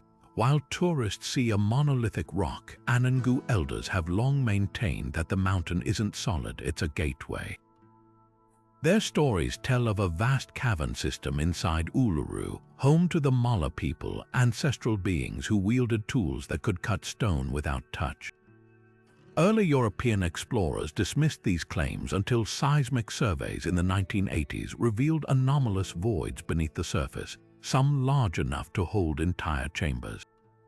Even more curious are the recurring reports of light seen emanating from Uluru's crevices at night, a phenomenon elders attribute to the Mala stoking their underground fires, though others wonder if it hints at something more technological. The threads converge most dramatically in the Kimberley region, where the Warora and Ungaranian peoples describe Wandjina retreating into subterranean sanctums after their time on the surface, leaving behind breathing holes where their power still seeps through. These sites, often marked by unusual mineral deposits or magnetic anomalies, have drawn comparisons to the so-called hollow earth theories popularized in fringe archaeology. But unlike fantastical claims of inner-world civilizations, Aboriginal accounts are strikingly pragmatic. The Yidinji of Queensland, for instance, detail precise rituals for entering these realms, sequences of chants that must align with planetary alignments, or footsteps that must trace specific patterns to open the earth. Such specificity suggests these stories aren't mere legends, but careful preservation of access protocols. Perhaps the most compelling evidence lies in the land itself. Across the Nullarbor Plain, massive sinkholes known as Tjilbrooks Tiers plunge hundreds of feet into darkness, their walls too smooth and symmetrical to be natural formations. Local Murning law states these shafts were created by a celestial being's grief, but geologists note their mineral composition matches no surrounding strata, as if the material was removed rather than eroded. Nearby, shepherds in the 1800s reported finding metallic doors embedded in cliff faces, inscribed with symbols matching Wandjina cave art, doors that vanished by the time authorities arrived. Even today, remote mining surveys occasionally detect massive, geometric cavities deep underground, their purpose and origin unexplained. What emerges from these traditions is a mosaic of possibility. Whether these stories describe spiritual dimensions, lost civilizations, or something beyond our current frameworks, they challenge the assumption that Australia's secrets all lie above ground. The Earth, it seems, has been keeping its own counsel for millennia, guarding truths in layers deeper than stone, and the oldest culture on Earth may have been trying to tell us all along. In the shadow of Australia's vast military installations and remote defence facilities, Aboriginal communities have long whispered about encounters that defy official narratives. Near the secretive Pine Gap Joint Defence Base, a site rumoured to be central to global UFO monitoring, errant elders recount being approached by uniformed officers in the 1970s, demanding they cease sharing stories about sky canoes near restricted airspace. One elder who requested anonymity described how military personnel confiscated painted artifacts depicting Wandjina figures, claiming they posed a security risk.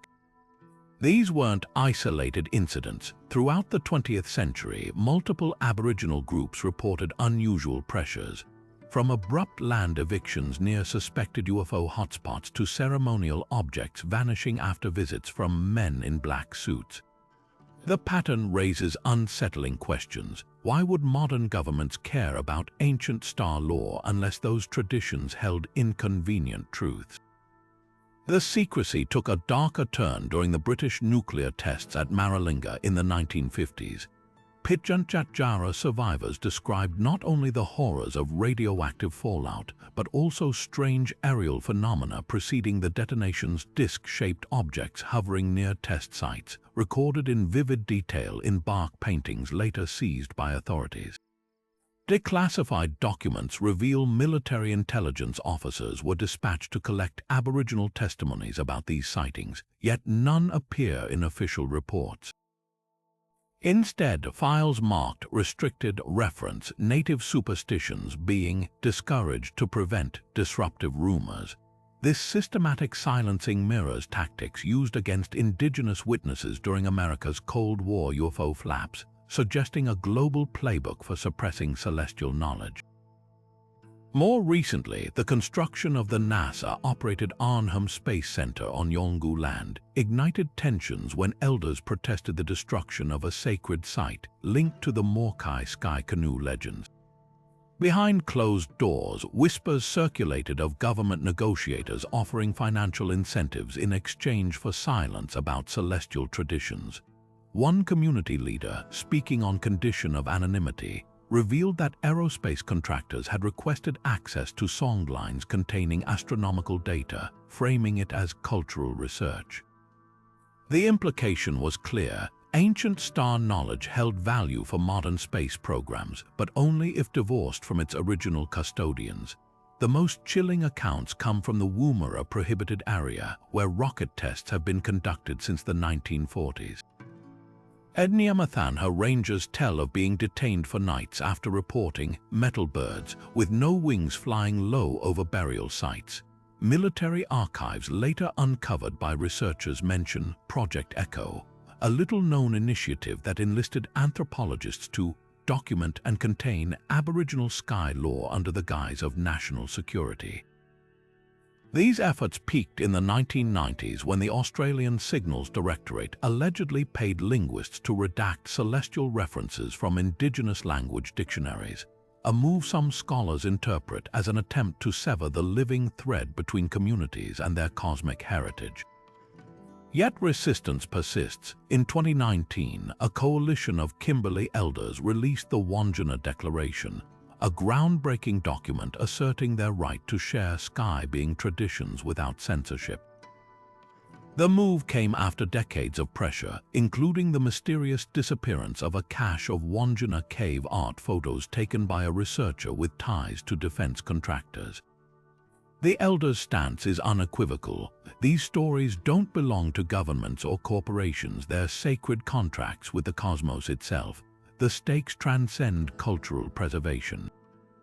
If Aboriginal oral histories do encode genuine encounters or astronomical insights, their suppression represents more than colonial erasure. It's a theft from humanity's collective memory. Every silenced elder, every confiscated artifact, is a potential clue lost in unraveling the universe's greatest mysteries. The truth may not just be hidden in classified files or desert bases, but in the unbroken voice of the world's oldest star watchers still waiting to be heard. When Dr. Carly Noon, a Gamma-Laroi astrophysicist, peers through telescopes at the Australian National University, she doesn't just see celestial objects, she sees the living stories of her ancestors. Western science and Indigenous knowledge aren't separate, she explains. They're two lenses focusing on the same universe. Noon's groundbreaking work bridges these worlds, demonstrating how songlines encode orbital mechanics and how traditional fire management practices reflect an intricate understanding of cosmic cycles. Like many contemporary Aboriginal scholars, she challenges the false dichotomy between myth and science, revealing instead a seamless continuum where Dreamtime narratives anticipate modern discoveries about dark matter and stellar formation. This fusion of ancient and modern takes palpable form in projects like the Aboriginal Astronomy Initiative at the University of Melbourne, where Wardaman Elder Bill Yidam-Jumahani collaborates with astrophysicists to decode Wardaman star lore. Their joint research has uncovered startling correlations like the Wardaman description of Jupiter's moons as the ancestors' campfire sparks, observed centuries before Galileo's telescope. Hani recounts how his grandfather predicted eclipses using stone arrangements that mapped planetary motions. White fella science is finally catching up to what our old people always knew. The conversation grows even more compelling when examining contemporary UFO encounters through an Indigenous lens. Quandamooka researcher Josh Waters documents how Aboriginal communities interpret modern sightings not as isolated anomalies but as part of an unbroken lineage of celestial interaction. Near the mining town of Roebourne, elders recently witnessed glowing orbs performing maneuvers that mirrored the movements of the Wargle beings from local lore. To us, it's not about are UFOs real, says Yamatji artist and cultural advisor Mariong Stokes. It's about recognizing they've always been here, woven into the fabric of our knowledge systems long before terms like extraterrestrial existed. Some Aboriginal voices urge caution amid this resurgence of interest. Gumbaynggirr elder Uncle Mark Flanders warns against the commodification of sacred knowledge. These stories aren't folklore for outsiders to dissect their living protocols. He points to the surge in non-Indigenous star-being tourism at sacred sites as evidence of ongoing colonial extraction. Yet others, like errant educator Dr. Amelia Turner, see opportunity in selective sharing, citing the Desert Fireball Network's collaboration with Pitjantjatjara trackers to recover meteorites. Their ability to locate space rocks using traditional tracking methods, interpreting fractures in the Earth and subtle vegetation changes has revolutionized planetary science while validating Indigenous observational techniques. The most transformative dialogues occur where traditional knowledge actively reshapes space exploration. A recent engagement with Tiwi elders to interpret satellite data of Australia's northern coastline revealed songlines visible from orbit, subtle landscape patterns aligning with celestial events. Meanwhile, the CSIRO partnership with Yolngu mathematicians has yielded new algorithms for processing radio telescope data, inspired by the fractal geometries in traditional artwork. Our ancestors didn't just observe the stars, explains Noongar systems engineer Kobai Morrison, currently working on Mars rover technology. They engineered knowledge systems to interface with them. That's not mysticism, it's applied science millennia ahead of its time. What emerges from these contemporary voices isn't just a reconciliation of worldviews but a revelation that the oldest surviving culture on Earth might hold keys to humanity's next great leap. As Walpiri physicist Dr. Simone Stevens prepares to join Australia's first Indigenous space mission, she encapsulates this paradigm shift. We're not bringing Aboriginal knowledge to space. We're bringing space back to its Aboriginal roots, remembering what the stars have been trying to tell us all along. The universe, it seems, speaks in many dialects, and some of its oldest words are only now being translated. NASA engagement with Aboriginal communities isn't just about exchanging knowledge. It's a meeting of two cosmic worldviews, each offering profound insights the other lacks. One of the most groundbreaking collaborations unfolded in the red deserts of Central Australia, where NASA scientists worked with Pitjantjatjara elders to study meteorite impacts. The elders' ability to read subtle changes in vegetation and soil skills honed over millennia of tracking led researchers to meteorite fragments satellites had missed. This partnership revealed something startling. Traditional Aboriginal methods could pinpoint space rocks with an accuracy rivaling high-tech equipment. The elders weren't just guides, they were living libraries of land-based astronomy, their understanding of how celestial objects interact with the Earth offering NASA a new lens for planetary science. But the exchange goes deeper than fieldwork. At the heart of the Square Kilometre Array's SCAR radio telescope project in Western Australia, Wandjina Yamaji elders played a pivotal role in selecting the site. Their ancestral stories describe the region as a place where the sky touches the Earth, a zone of exceptional clarity for celestial observation. Modern atmospheric studies later confirmed the area's radio quietness and low light pollution, validating what oral traditions had preserved for generations. In return, NASA and the Australian government incorporated Indigenous star maps into the telescope's calibration systems, using Aboriginal constellations to orient the dish arrays. It was a rare moment of reciprocity, Western science acknowledging that ancient star lore wasn't just myth, but precision astronomy encoded in narrative. Perhaps the most unexpected collaboration emerged from NASA, a study of Aboriginal fire management practices. For years, space agency researchers had struggled to model the impact of controlled burns on ecosystems until they consulted Arnhem Land's traditional owners. The Yolngu practice of cool burning, timed to the rising of specific stars like the Pleiades, created fire patterns that mirrored fractal geometries found in nebulas and galaxy formations. NASA ecologists realized these methods weren't just sustainable land care, they were applied astrophysics, leveraging cosmic cycles to regulate terrestrial environments. Today, satellite imagery of Aboriginal managed lands shows fire scars forming intricate spirals and latticework patterns now studied for potential applications in managing space habitats and extraterrestrial terraforming. The cultural exchange flows both ways. When the Artemis missions aimed for the Moon, NASA engineers consulted Tiwi Island elders about lunar navigation. The Tiwi's Tunga system, a method of reading the Moon's phases in relation to tides and animal behavior, provided alternative calculations for orbital trajectories. Meanwhile, in the Kimberley, Wandjina artwork inspired next-generation spacesuit designs, with engineers incorporating the beings' haloed visages into helmet visors to reduce glare. These partnerships challenge the stereotype of Indigenous knowledge as antiquated, revealing instead a living science capable of augmenting cutting-edge technology. Yet tensions linger beneath these collaborations. Some Aboriginal communities have voiced concerns about the extraction of their knowledge without long-term benefits. The case of the Matu people's star maps being used to calibrate military satellites without their prior consent sparked protests, highlighting the fine line between collaboration and exploitation. In response, NASA and CSIRO have begun implementing two-way learning frameworks, ensuring Indigenous partners retain sovereignty over their intellectual property.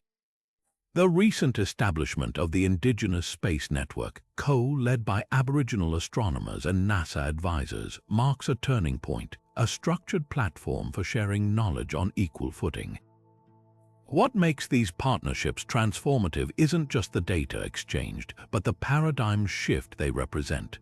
When NASA astrophysicists attend Wardaman smoking ceremonies to purify equipment, or when Yolngu elders advise on interpreting deep space radio signals, the boundary between traditional and modern science dissolves. The universe, it seems, speaks in many dialects, and the oldest language of all might hold the keys to unlocking its newest mysteries. Between the late 19th century and the 1970s, thousands of Aboriginal children were forcibly removed from their families under Australian government policies, an era now known as the Stolen Generations. This systematic tearing apart of communities didn't just sever familial bonds. It ruptured the living chains of oral tradition that had carried celestial knowledge across countless generations. Elders who once passed down star maps in the flickering light of campfires found themselves with no one to teach. Children raised in mission schools or white households grew up disconnected from the Dreamtime stories that explained their place in the cosmos. The loss transcends personal tragedy. It represents a fracture in humanity's collective memory, a black hole where irreplaceable wisdom about the universe once thrived. Consider the Wandjina elder who took star maps to his grave because the children who should have inherited them had been taken, or the Yolngu songlines that faltered when the keepers of those melodies disappeared into distant institutions. These weren't just stories lost, they were sophisticated astronomical systems, entire methodologies for tracking eclipses, predicting meteor showers, and navigating by the stars. The Pitjantjatjara people, for instance, had oral formulas for calculating the parallax of Venus, knowledge that evaporated when the last initiated elders died without passing it on. What modern astronomers spend millions in technology to rediscover, these cultures preserved in rhythm and ritual until colonial intervention silenced those voices. The erasure was sometimes deliberate. Missionaries actively suppressed sky-being narratives, dismissing them as pagan superstition. Government reports from the 1920s revealed directives to discourage native astronomy in favor of Western science. In one chilling account, a Lutheran minister in Hermannsburg confiscated and burned Tjoringa stones inscribed with star patterns, believing them works of the devil. The irony is staggering. Objects encoding celestial mechanics refined over millennia were destroyed in the name of enlightenment. Even well-intentioned ethnographers exacerbated the damage by recording fragments of stories without context, reducing living knowledge to disconnected museum curios. Yet whispers survived. Some stolen children, like errant woman Elaine Peckham, risked punishment to secretly preserve fragments of star lore. Peckham, removed from her family in 1936, later recounted how her grandmother had whispered Wandjina stories to her during brief visits, urging her to remember the sky people. Others hid knowledge in plain sight, embedding celestial references in seemingly Christian hymns or children's games. These acts of resistance preserved shards of a mosaic we're still trying to reconstruct. The consequences ripple beyond cultural loss. Modern astrophysicists working with Aboriginal communities have identified gaps in their data, specific star alignments or comet trajectories documented in rock art but missing from oral records, precisely where removal policies hit hardest. At Woomera, where rockets now launch into space, engineers have struggled to interpret ancient petroglyphs that might hold clues about meteorite impacts because the elders who could decipher them were taken decades ago. The universe feels smaller when we realize how much we've lost, but there's a quiet revolution unfolding. Descendants of the stolen generations are painstakingly rebuilding these cosmic narratives, cross-referencing missionary journals, colonial sketches, and elders' fragmented memories. In Alice Springs, the Ara Irititja project digitally reunites scattered artifacts with their stories, like celestial detectives piecing together a stolen inheritance. Each recovered fragment, a song about the Pleiades, a dance mimicking Orion's belt, is a star reignited in the cultural firmament. The universe remembers what colonialism tried to erase, and its secrets are still whispering to those who know how to listen. The academic world remains sharply divided over how to interpret Aboriginal oral histories, particularly when it comes to the staggering parallels between ancient sky-being narratives and modern accounts of advanced aerospace phenomena. On one side of the debate, scholars like Dr. Diane Bell, an anthropologist specializing in Indigenous Australian cultures, argue that reducing these stories to literal descriptions of space travel risks stripping them of their spiritual and ecological depth. The Wandjina aren't extraterrestrials, Bell insists. They're manifestations of creative forces that sustain the natural world. In her view, conflating ancestral beings with astronauts imposes Western sci-fi frameworks onto a cosmology that operates on entirely different principles, one where the celestial and terrestrial aren't separate realms but interwoven layers of existence. Yet other researchers, such as astrophysicist Dr. Ray Norris, point to the empirical precision embedded in these traditions. Norris's work with Wardaman elders revealed star maps encoding binary star systems invisible to the naked eye. Knowledge, he argues, couldn't have been deduced without advanced observational techniques. When oral histories describe the Pleiades as 7 sisters despite only 6 stars being visible, he notes, and then we discover the 7th is a variable star that dims over millennia, we're forced to ask, how did they know? For Norris, dismissing such details as symbolic overlooks the possibility that Aboriginal cultures preserved data transcending their technological means. Between these poles thrives a third perspective, championed by scholars like Dr. Lynn Kelly, whose research explores oral traditions as sophisticated memory technologies. Kelly demonstrates how songlines and ceremonial chants function as mnemonic devices, encoding complex information, including astronomical data across generations. These stories aren't just myths or eyewitness accounts, she explains. They're dynamic repositories of knowledge refined through millennia of observation and practice. In this view, the sky-being narratives might simultaneously embody spiritual truths, ecological calendars, and encrypted records of extraordinary phenomena, layers that defy either or categorization. Indigenous academics like Dr. Marika Dugzinski, a Gamilarawi ethicist, critique the very premise of the debate. Why must our knowledge be validated through Western binaries of real or imagined? She asks, Dugzinski highlights how Aboriginal epistemologies embrace multiplicity, where a sky canoe can be both a spiritual vessel and a physical craft, where ancestors exist in the land and the stars simultaneously. This perspective challenges researchers to step beyond familiar frameworks, acknowledging that some truths might reside in the liminal space between literal and metaphorical. Meanwhile, independent researchers like Bruce Fenton, author of The Forgotten Exodus, take a more radical stance, analyzing cross-cultural parallels from Aboriginal sky canoes to Sumerian vimanas. Fenton proposes these narratives preserve fragments of a lost global civilization with spacefaring capabilities. His controversial theory hinges on geological anomalies like the Gympie Pyramid and ancient artifacts of unknown origin, which he interprets as physical proof supporting the oral histories. Critics dismiss his work as fringe speculation, but Fenton counters. When multiple cultures separated by oceans describe identical aerial vehicles and beings, coincidental convergence becomes statistically improbable. The most heated disputes focus on interpretation versus appropriation. Archaeologist Dr. Steve Webb warns against ufological colonialism, mining indigenous stories for alien narratives while ignoring their cultural context. Yet even he concedes that certain rock art depictions, like the Bradshaw figure's haloed heads, resist conventional explanations. The tension lies in balancing respect for Aboriginal sovereignty over their knowledge while acknowledging that these traditions might hold insights transcending cultural boundaries. What emerges from these clashes isn't resolution but a richer, messier understanding, one where the answers may lie not in choosing between perspectives but in holding space for their contradictions.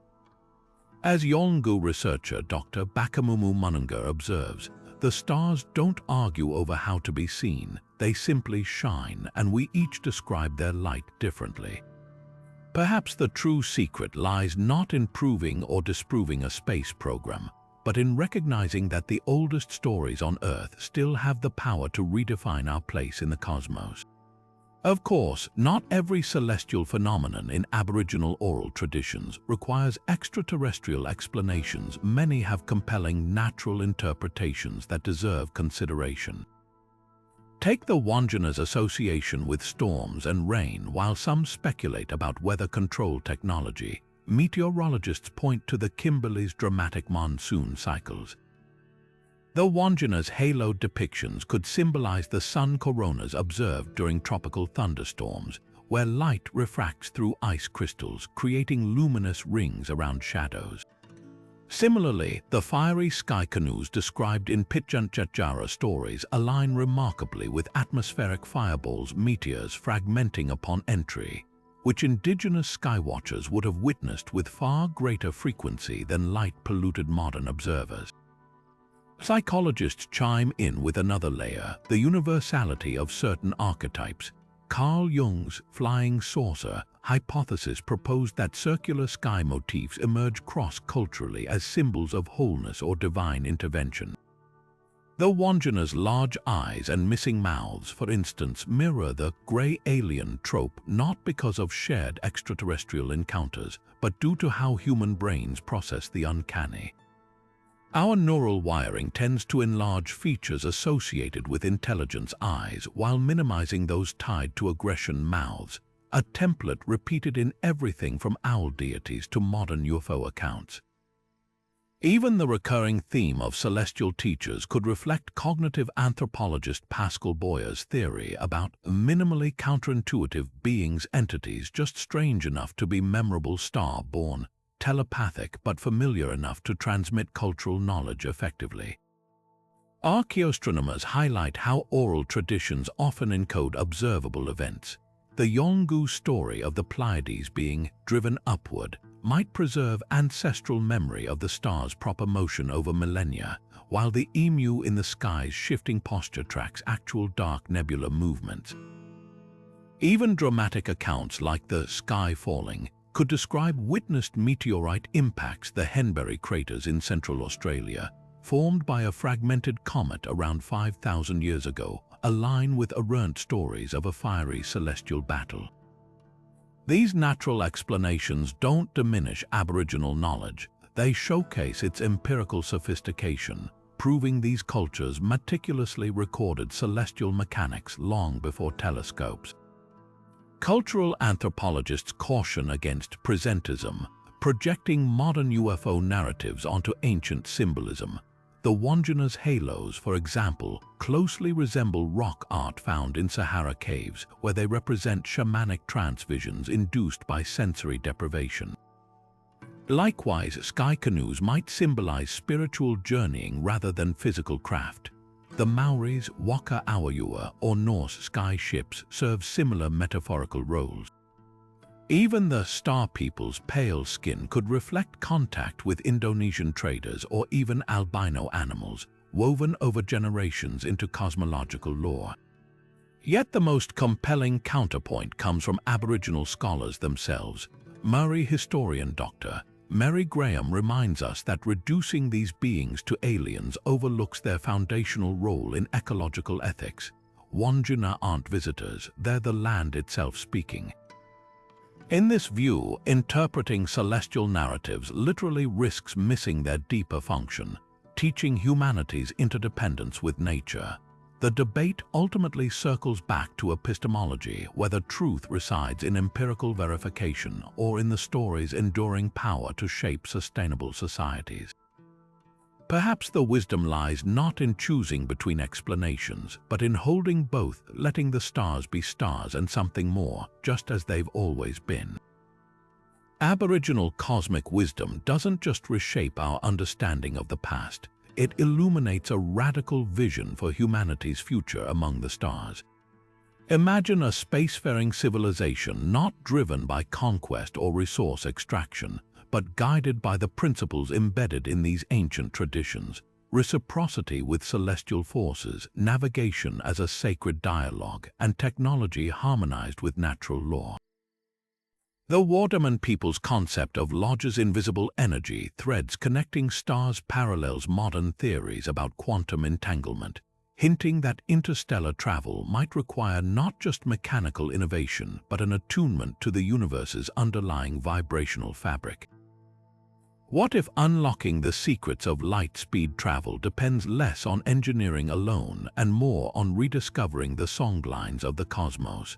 These traditions challenge the very foundation of how we approach space exploration. While modern agencies plot courses using thrust and trajectory, Aboriginal navigators speak of reading the stars, interpreting their pulses and colors as one might decipher a roadmap. The Yolngu practice of singing to the Morkai sky canoe, believing its path could be influenced by harmonic resonance, seems fantastical until you consider breakthrough experiments in acoustic levitation and warp field mechanics. NASA recent investigations into resonant frequency propulsion suggest ancestral ceremonies might have been more than ritual. They could have been early experiments in manipulating spacetime itself. The gap between primitive and advanced collapses when we realize these cultures were engaging with the universe through a sophisticated physics of connection rather than separation. Even our search for extraterrestrial intelligence could benefit from this shift in perspective. The Aboriginal insistence that sky beings are relational teachers, kin, custodians stands in stark contrast to Western narratives of alien contact as either hostile invasion or salvific intervention. When Pitjantjatjara elders described the Mampa imparting knowledge only after humans demonstrated ecological stewardship, they outline a cosmic diplomacy protocol. Intelligence isn't measured by technological dominance but by one's ability to sustain balance. This could explain why our radio telescopes hear silence. Perhaps the universe isn't indifferent, but waiting for us to approach with the right vocabulary of respect and reciprocity encoded in Indigenous star lore. The environmental ethics woven into these traditions offer another crucial lesson. Where modern space ventures often replicate colonial, frontier mentalities, mining asteroids, claiming planets, Aboriginal cosmology frames celestial bodies as living ancestors deserving reverence. The Kamilaroi prohibition against over-harvesting emu eggs when the celestial emu's posture warns of scarcity isn't just an ecological guideline, it's a template for sustainable space habitation. As we plan lunar bases and Martian colonies, these principles could prevent us from repeating terrestrial mistakes, transforming space from a territory to be conquered into a kinship network to be nurtured. Most provocatively, these oral histories suggest consciousness itself might be the missing variable in our cosmic equations. The errant belief that Ulru's caverns house the Mola, beings who manipulate stone with thought, aligns with emerging theories about quantum observation affecting physical reality. If Aboriginal rituals like the Yurracolla ceremony genuinely alter participants' brainwaves to perceive higher dimensional truths, as neurological studies hint, then unlocking interstellar travel might require evolving human perception as much as engine design. The universe, these traditions insist, responds not just to probes and signals, but to the quality of our attention and intention. What emerges is an invitation to approach the cosmos not as strangers, but as long-lost kin returning to a conversation interrupted millennia ago. The answers we seek about dark energy, exoplanets, or extraterrestrial life might not lie ahead in some distant star system, but behind us embedded in the world's oldest continuously preserved star knowledge.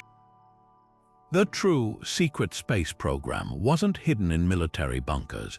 It was etched in rock art, encoded in songlines, and waiting patiently in the care of cultures who never forgot that the sky isn't a void to cross, but a living memory to reconnect with. Our next great leap may not require inventing something new, but remembering something ancient.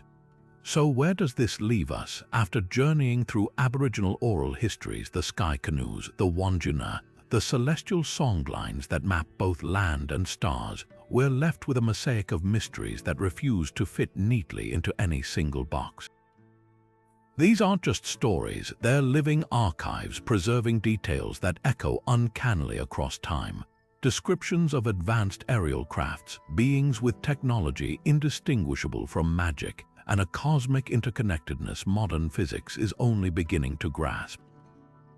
Whether you interpret these accounts as spiritual allegories, encoded memories of ancient contact, or something beyond our current frameworks, one thing is undeniable: they challenge the timeline of human progress and our place in the universe. There's a profound irony here. While governments pour billions into classified aerospace programs, the oldest culture on Earth might have been safeguarding pieces of this puzzle all along. The precision of Aboriginal astronomy, the consistency of sky being narratives across tribes, the artifacts and rock art that defy conventional explanation, it all whispers of a deeper history, one where the boundary between myth and reality blurs. Maybe the secret space program isn't a 20th century invention but a rediscovery, a half-remembered legacy of a time when humanity's relationship with the cosmos was far more intimate. But this isn't about proving or disproving, it's about listening to the elders who have kept these stories alive against all odds, to the land itself with its hidden chambers and anomalous relics, and to the stars that still hum with the same secrets they sang millennia ago. The truth, if it's out there, won't be found in dusty archives or government leaks alone. It's woven into the songlines, waiting for those willing to hear them not as fairy tales, but as fragments of a larger story we're all part of. So what do you think? Are these echoes of forgotten encounters or something even stranger? The comments are open. Share your perspectives, your own local legends, or even skeptical questions. Let's keep the conversation respectful, curious, and alive. After all, the night sky belongs to everyone, and its mysteries are too vast for any one culture or century to hold alone. The stars have been speaking for a long time. Maybe it's time we learn to